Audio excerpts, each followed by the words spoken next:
Vladimir Poutine présente Sputnik V, le premier vaccin anti-Covid-19 développé dans le monde, selon le président russe. Lors d'une vidéoconférence, ce mardi 11 août 2020, le président russe, Vladimir Poutine a présenté le premier vaccin anti-Covid-19, Sputnik V. Développé par l'Institut Gamaleya, en collaboration avec le ministère de la Défense, ce vaccin a été testé sur la fille du président Poutine. Ce matin, pour la première fois au monde, un vaccin contre le nouveau coronavirus a été enregistré, a déclaré Vladimir Poutine. Et d'ajouter, je sais qu'il est assez efficace, qu'il donne une immunité durable. Selon le registre national des médicaments du ministère de la Santé, le vaccin sera mis en circulation le 1er janvier 2021.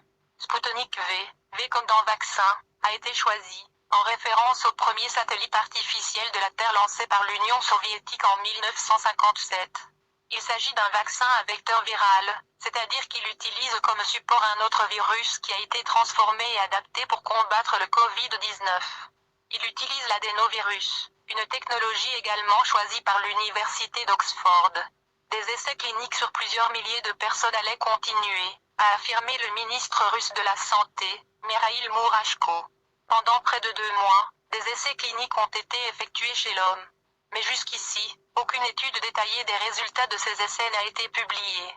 Plus d'1 milliard de doses ont été précommandées par 20 pays étrangers, a annoncé Kirill Dmitriev, président du Fonds souverain russe avant d'ajouter que la phase 3 des essais commençait mercredi.